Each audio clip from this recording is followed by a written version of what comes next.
Selamat pagi buat teman-teman mahasiswa semua. Salam sejahtera, semoga kita senantiasa sehat dan terlindung dari pandemi COVID-19 ini, serta program vaksinasi anti-COVID dapat berjalan dengan baik ya. Eh, Pada pertemuan kali ini, pertemuan kita yang pertama dalam mata kuliah akuntansi manajemen, kita akan membahas pertemuan materi yang pertama ini adalah pengantar akuntansi manajemen.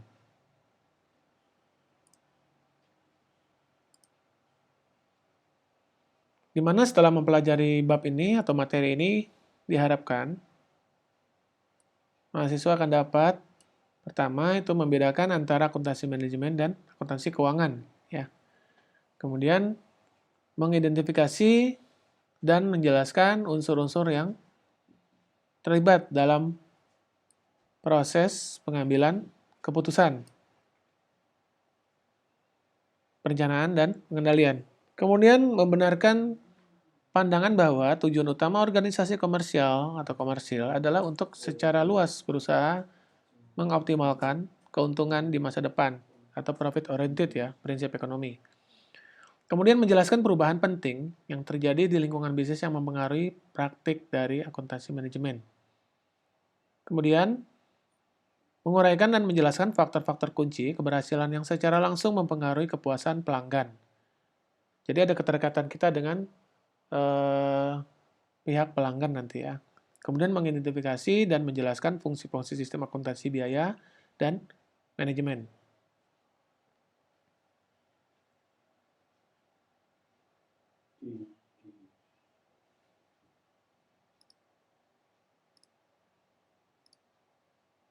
Baik. Jadi akuntansi manajemen itu ya, kalau didefinisikan itu seperti ini. Ya, cukup banyak di sini terdapat definisi akuntansi manajemen, tapi kita memulai dulu dari definisi akuntansinya dulu ya. Seperti kita ketahui bahwa eh, definisi akuntansi itu banyak ya. Salah satunya adalah definisi yang dirumuskan oleh American Accounting Association ya. Ini menggambarkan bahwa akuntansi itu adalah sebagai suatu proses pengidentifikasian, pengukuran, komunikasi informasi ekonomi untuk memungkinkan penilaian dan keputusan yang tepat oleh pengguna informasi. Ya. Dengan kata lain, akuntansi itu adalah berkaitan erat dengan penyediaan informasi keuangan dan non-keuangan yang akan membantu pengambilan keputusan untuk membuat keputusan yang penting untuk bisnis. Kemudian untuk memahami akuntansi, kita juga perlu ya mengetahui sesuatu tentang proses pengambilan keputusan. Jadi akuntansi itu berkaitan sama proses pengambilan keputusan. Dan juga menyadari berbagai pengguna informasi akuntansi. Masih ingat kan, pengguna informasi akuntansi ada pihak internal dan eksternal ya. Nah, kemudian selama 2 dekade terakhir, itu banyak organisasi baik di sektor manufaktur ya, ataupun jasa, itu telah menghadapi sejumlah perubahan yang dramatis ya, dalam lingkungan bisnis mereka ya. Adanya sejumlah deregulasi dan persaingan yang luas dari perusahaan luar negeri di pasar domestik itu telah menghasilkan situasi di mana sebagian besar perusahaan sekarang itu beroperasi di pasar global yang sangat kompetitif. Ya. Jadi kebanyakan dari akuntansi manajemen ini sendiri itu ngarahnya ke perusahaan manufaktur ya. Di perusahaan manufaktur sendiri, kaitan eratnya adalah dengan pabrikasi ya, pengolahan, industri ya. Nah, perusahaan pabrikasi ini mengolah barang itu menggunakan faktor-faktor produksi yang utama ya, seperti bahan baku langsung di situ ya, tenaga kerja langsung dan biaya overhead. Ya. Kemudian Di sektor bisnis ini juga banyak peminatnya ya atau pemainnya bahkan dari luar negeri ya dengan teknologi canggih, dengan dukungan sumber daya manusia yang begitu eh, memenuhi ya, sangat memenuhi standar ya. Mereka juga bersaing membuat produk-produk yang hampir sama dengan produk yang ada pada perusahaan manufaktur di dalam negeri. Hal inilah yang menjadi sisi yang menarik ya sebetulnya kita mempelajari dari akuntansi manajemen ini lebih lanjutnya. Ya. Nah kemudian setelah kita mengetahui mengingat atau menggilas balik definisi akuntansi tadi, kita mendefinisikan akuntansi manajemen ya. Pada saat yang sama ya, telah terjadi pengurangan yang signifikan dalam siklus hidup produk yang timbul dari inovasi teknologi dan kebutuhan untuk memenuhi permintaan pelanggan yang semakin diskriminatif ya. Untuk berhasil dalam lingkungan yang sangat kompetitif, di mana berlaku saat ini ya, bahkan dia secara global ya berlakunya ya, maka perusahaan itu telah menjadikan kepuasan pelanggan sebagai prioritas utama. Jadi pelanggan itu mau membeli produk itu ujung-ujungnya kalau dia merasa puas. Kalau pelanggan itu merasa puas, maka ada loyalitas. Kalau ada loyalitas berarti dia akan melakukan pembelian ulang dan berulang. Jika ada pembelian berulang, maka perusahaan ada kemungkinan untuk menjual produknya secara lebih banyak. Ya, secara lebih banyak maka produksi pun akan dituntut lebih banyak dan meningkat lagi. Sehingga potensi untuk mendapatkan laba akan semakin besar. Sedemikian pula dengan kehidupan perusahaan akan menjanjikan dalam waktu yang lebih panjang, ya. Itu secara rantai hubungan ya. Kemudian kepuasan pelanggan sekarang menjadi merek ya, menjadi merek yang harus diperhatikan dari sisi akuntansi manajemen. Mereka juga telah mengadopsi pendekatan manajemen baru ya, dan perusahaan manufaktur telah mengubah sistem manufaktur mereka dan berinvestasi dalam teknologi baru. Jadi mau nggak mau peran teknologi juga sangat menentukan di sini ya untuk membawa satu perubahan baru demi mengatasi dari permintaan konsumen dan persaingan yang tinggi ya. Kemudian perusahaan ini juga memiliki pengaruh yang signifikan terhadap sistem akuntansi manajemennya. Perusahaan mempunyai otorisasi yang kuat untuk mengubah segala lini atau sistem yang ada di dalamnya ya, di dalam lini produksinya. Bahkan sekarang juga teknologi robotik sudah berkembang ya.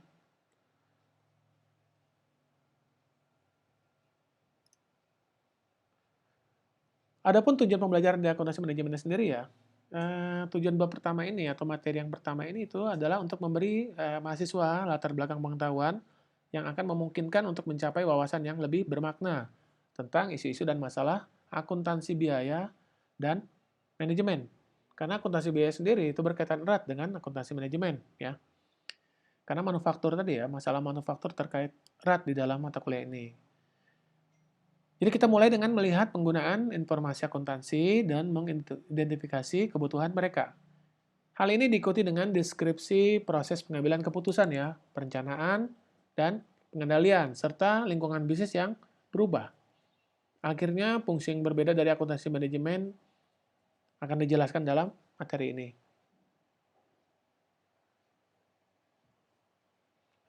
Kita melihat ya, di sini adalah pengguna informasi akuntansi. Siapa saja pengguna informasi akuntansi ya? Atau apa itu pengguna informasi akuntansi? Kita melihat di sini akuntansi adalah bahasa ya yang dikomunikasikan informasi ekonomi kepada berbagai pihak atau dikenal sebagai pemangku kepentingan ya yang memiliki kepentingan dalam organisasi. Pemangku kepentingan ini itu terbagi lagi ke dalam beberapa kelompok ya. Misalnya manajer, pemegang saham, calon investor, karyawan, kreditur, dan pemerintah. Dan masing-masing kelompok ini memiliki persyaratan informasinya sendiri ya. Apa itu informasinya yang mereka miliki? Persyaratannya yaitu manajer memerlukan informasi yang akan membantu mereka dalam mengambil keputusan dan aktivitas pengendalian. Misalnya apa? Misalnya adalah informasi yang diperlukan tentang perkiraan harga jual, biaya, permintaan, posisi kompetitif, dan profitabilitas berbagai produk dan jasa yang disediakan oleh organisasi. Kemudian dari sisi pemegang saham, itu dia memerlukan informasi tentang nilai investasi mereka dan pendapatan yang diperoleh dari kepemilikan saham mereka. Mereka akan memberikan penilaian seberapa besar return dari investasi yang dia tanamkan di perusahaan tersebut. Dari sisi karyawan juga memerlukan informasi tentang kemampuan perusahaan untuk memenuhi tuntutan upah mereka dan menghindari pemecatan. Sehingga karyawan juga akan merasa yakin kalau perusahaan itu dapat berjalan atau hidup operasionalnya selama tahun-tahun ke depan ya. Dan kita tahu bahwa perusahaan itu juga didirikan untuk going concern. Going concern artinya berkelanjutan. Tidak ada perusahaan yang didirikan dengan tujuan dalam waktu tertentu ya. Jadi dalam waktu selama mungkin ya. Dengan demikian maka prinsip ekonomi akan dapat berjalan dengan baik. Kemudian pengguna informasi akuntansi ya. Masih sama dengan yang tadi, pengguna informasi akuntansi, selain yang dari pihak manajer, pemegang saham, dan karyawan, ada juga pihak lain di sini. Ada pihak kreditur dan penyedia modal pinjaman. Mereka juga memerlukan informasi tentang kemampuan perusahaan untuk memenuhi kewajiban keuangannya. Ya. Jadi mereka juga akan melihat kemampuan bayar dari perusahaan yang utang kepadanya. Dengan manajemen yang baik, tentunya mereka merasa lebih yakin kalau mereka dapat pengembalian sesuai dengan harapan dan waktu yang telah ditentukan. Kemudian bagi instansi pemerintah sendiri, seperti kantor pusat statistik, ya, pengumpulan informasi akuntansi, dan memerlukan informasi seperti rincian kegiatan penjualan, keuntungan investasi saham, mungkin persediaan, dividen, dan dibayarkan, proporsi keuntungan yang diserap oleh perpajakan, dan sebagainya itu sangat diperlukan ya oleh Badan Pusat Statistik untuk menyediakan data ekonomi ya, atau data Indonesia atau provinsi dalam angka ya, secara periode tertentu atau per tahun. Kemudian selain itu, otoritas perpajakan juga dari pihak pemerintah juga memerlukan informasi tentang jumlah keuntungan ya yang digunakan perusahaan atau dikenakan pajak ya. Semua informasi ini sangat penting dan menentukan kebijakan untuk mengelola perekonomian ya. Jadi informasi akuntansi sangat penting ya.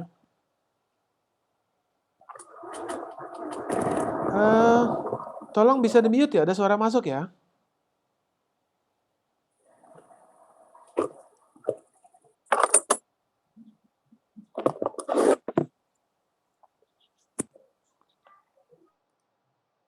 Baik, saya lanjutkan.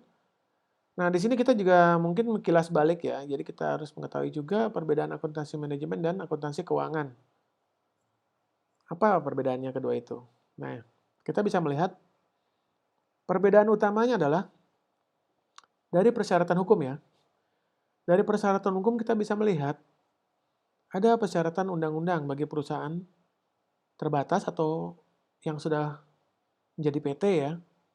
Bahkan publik ya atau go public ya. Untuk membuat laporan keuangan tahunan. Jadi kalau laporan keuangan tahunan itu wajib ya bagi perusahaan yang sudah go public di Bursa Efek ya. Kemudian terlepas dari apakah manajemen menganggap informasi ini berguna atau tidak, itu harus dilaporkan sehingga publik akan mengetahuinya dan harus mengetahuinya. Dan bahkan kalau perusahaan tersebut lambat melaporkan, mereka akan terkena peringatan atau bahkan denda gitu ya. Nah, itu kaitan dengan akuntansi yang biasa kita lihat ya, ada laporan keuangan ya, akuntansi keuangan. Kemudian di akuntansi manajemen, sebaliknya ya, sepenuhnya operasional dan informasi itu harus dihasilkan hanya jika dianggap bahwa manfaat yang ditawarkan manajemen melebihi biaya pengumpulannya. Jadi informasinya bersifat lebih ke dalam ya. Jadi tidak dipublish secara keluar ya. Karena akuntansi manajemen sifatnya strategik ya di situ ya. Karena memang terbukti di mana di laporan keuangan, di catatan atas laporan keuangan pun, di bagian laba rugi pun kita tidak akan menemukan formulasi yang rinci mengenai akuntansi biaya dan akuntansi manajemen di sana. Contohnya seperti rincian dari komposisi harga pokok ya, itu juga tidak sangat rinci di sana, dan hal-hal lain. Nah, kemudian perbedaan utama yang lain selain dari sisi laporan keuangan juga di sini adalah fokus pada bagian atau segmen individu dari bisnis ya. Laporan akuntansi keuangan itu menggambarkan keseluruhan bisnis ya, dia menggambarkan komprehensif. Sedangkan di akuntansi manajemen berfokus pada sebagian kecil organisasi saja, misalnya biaya dan profitabilitas produk, mengenai layanan, mengenai biaya per departemen, mengenai pelanggan, dan mengenai aktivitas operasional dan produksinya. Ya, jadi berbeda. Di akuntansi manajemen, skopnya bisa lebih kecil namun terfokus. Ya. Tapi di akuntansi keuangan, dia sifatnya lebih besar dan luas, lebih komprehensif. Ya. Dan sifatnya untuk konsumsi di eksternal, ya, lebih banyak di sana. Ya. Itu perbedaan utamanya yang tadi ya. Kemudian ada juga perbedaan utama tambahan lagi ya di sini. Dari sisi prinsip akuntansi yang berlaku umum, ya laporan ke akuntansi itu, akuntansi keuangan yang disiapkan, itu juga harus sesuai dengan prinsip akuntansi yang berlaku umum atau ditetapkan oleh badan standar ya. Kalau di Indonesia berdasarkan dari SAK ya, standar akuntansi keuangan yang berlaku di Indonesia. Kemudian kalau di Amerika mungkin Dewan Standar Akuntansi Keuangan, FASB ya. Kemudian Dewan Pelaporan Keuangan, FRC, di Inggris, dan internasional, Dewan Standar Akuntansi IASB ya. International Accountancy ya, Standard Board ya. Kemudian persyaratan ini penting untuk memastikan keseragaman dalam suatu susunan laporan keuangan dan memiliki konsistensi yang tinggi. Ya. Jadi telah memenuhi standar-standar yang telah ditetapkan. Dan juga memungkinkan untuk dilakukan suatu komparatif ya, antar perusahaan dan historisnya. Data akuntansi keuangan itu pada prinsipnya iya harus dapat diverifikasi dan sifatnya objektif ya. Namun kalau di akuntansi manajemen, itu tidak diharuskan untuk memenuhi prinsip-prinsip standar yang berlaku. Dia nggak ada harus berdasarkan prinsip standar akuntansi tertentu, enggak. Ya. Jadi dia lebih fleksibel. Sebaliknya juga fokusnya, akuntansi manajemen juga adalah pada pelayanan kebutuhan manajemen dan menyediakan informasi yang berguna bagi para manajer ya. Ketika mereka menjalankan salah satu fungsi manajemen yaitu fungsi untuk pengambilan keputusan, perencanaan dan pengendalian, maka didapatkan dari informasi di akuntansi manajemen ini. Dari sisi dimensi waktu ya, akuntansi keuangan itu melaporkan apa yang telah terjadi di masa lalu, historical sifatnya. Masa lampau yang telah terjadi itulah yang dilaporkan berdasarkan dari bukti transaksi dan lain-lain. Sedangkan di akuntansi manajemen, dia berkaitan dengan informasi masa depan. Jadi prediksi ke depan ya. Namun dikombinasikan juga informasi masa lalu. Keputusan berkaitan dengan kejadian yang masa depan, karena itu memerlukan rincian biaya dan pendapatan di masa depan yang diharapkan. Tapi tentunya dengan berdasarkan dari pengalaman di masa lalu ya untuk membuat satu prediksi ke depan. Nah, itu akuntansi manajemen ya. Nah, kemudian dari sisi pembuatan keputusan ya, perencanaan pengendalian itu dapat dijelaskan sebagai berikut. Informasi yang dihasilkan oleh akuntan manajemen itu harus dinilai berdasarkan dari sebentar ya.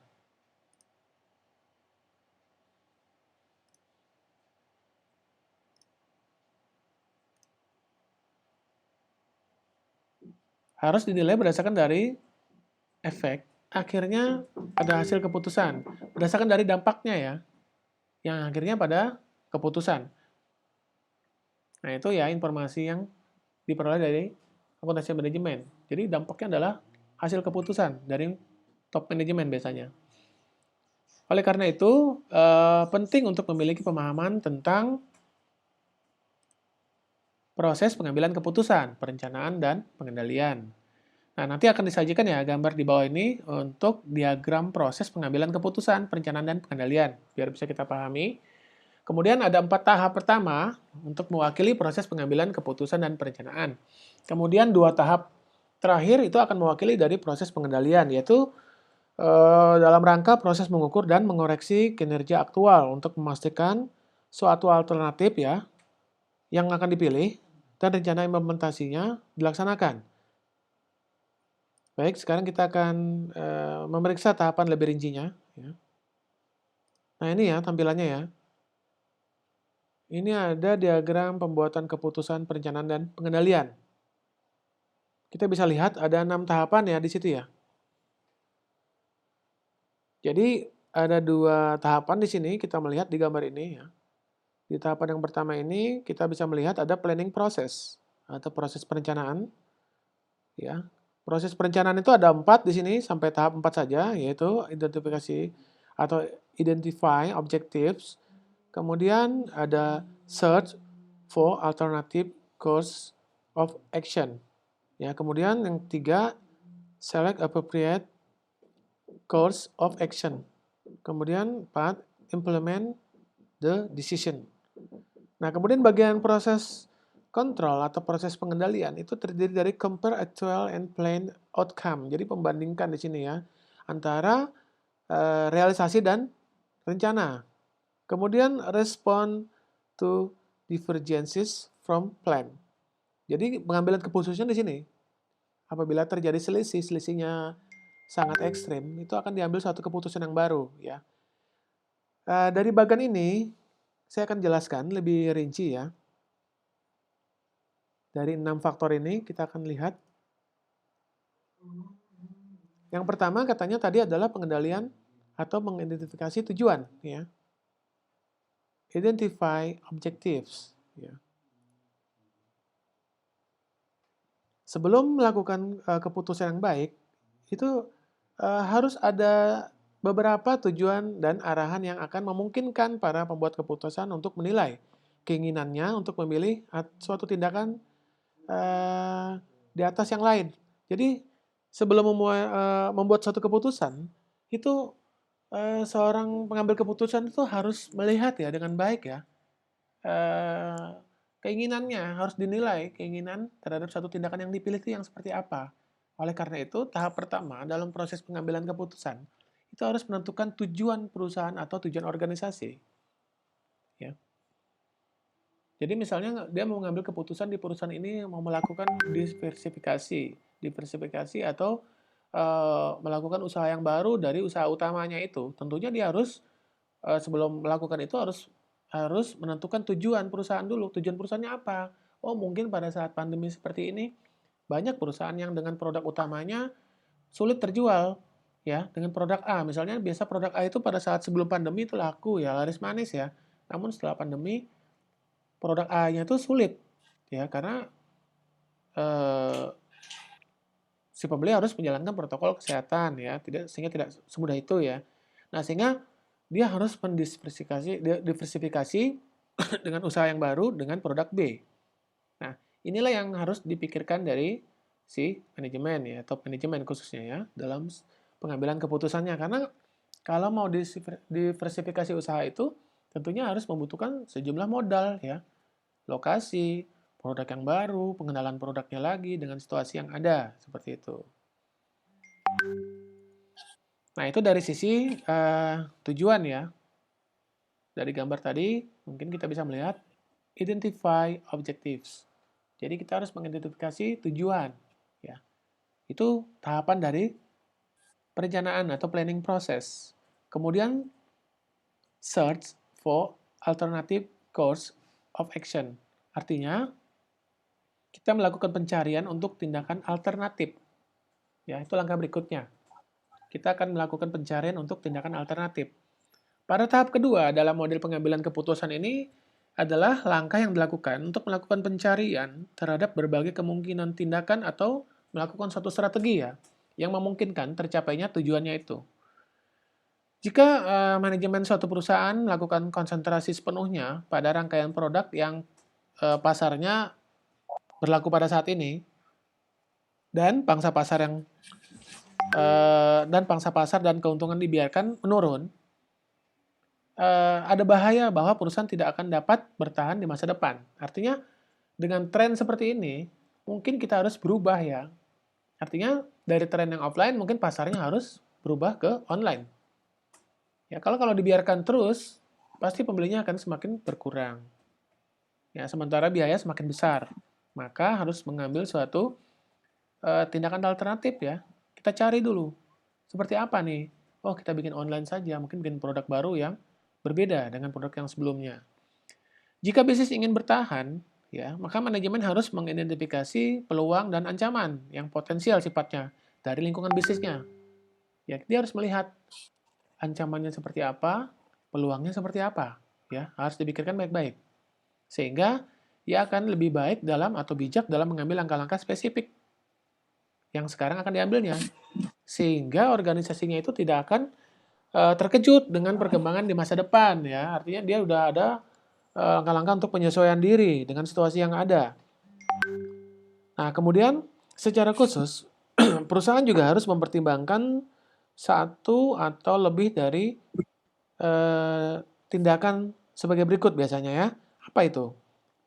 Yaitu adalah terdiri dari yang pertama, mengembangkan produk baru untuk dijual di pasar yang ada. Ya, jadi mengembangkan ya produk yang baru ya. Jadi misalnya produk A, otomatis kita harus kembangkan produk B, C, D, dan selanjutnya. Sehingga bisa dijual di pasar yang ada ya, sehingga ada peluang untuk mendapatkan penghasilan dan mempertahankan usaha. Kemudian mengembangkan produk baru untuk pasar baru. Ya. Jadi tentunya yang pertama tadi di pasar yang ada, artinya kita bermain di pasar yang ada. Misalnya kita menjual produk A ya di pasar yang itu. Nah, kita juga bisa mengambil tindakan yaitu membuat produk B tapi di pasar B juga gitu ya. Pasarnya beda ya. Jangan pasar yang lama karena pemainnya sudah beda. Kalau yang online ya nggak mungkin kita jual di pasar yang lama, pasti di pasar yang baru. Konsumennya pasti baru juga ya. Kemudian langkah ketiga adalah kita bisa melakukan pengembangan pasar baru untuk produk yang sudah ada. Itu mungkin juga. Jadi kita mengembangkan produk baru, misalnya kita sudah punya pasar nih dengan barang A, tapi kita bisa buat juga produk baru, barang Z misalnya atau barang X ya. Ini loh, aku punya barang baru ya, ini nih, mungkin bisa dicoba. Nah, seperti itu ya. Nah, ini adalah langkah-langkah untuk pencarian tindakan alternatif ya sebelum pengambilan keputusan. Nah, sehingga ini adalah masuk di bagian kedua tadi ya, search for alternative course of action. Ya. Pencarian informasi yang kuat. Ini adalah langkah dari planning, dari proses planning ya. Nah, kemudian ada langkah yang berikutnya adalah pilih tindakan alternatif yang sesuai katanya di sini. Ya. Select appropriate course of action. Pilih tindakan yang sesuai. Agar para manajer itu mampu membuat satu keputusan ya dalam pilihan tindakan yang terinformasi, ada datanya yang lengkap ya tentang berbagai alternatif yang harus dikumpulkan gitu, ada data-data pendukung.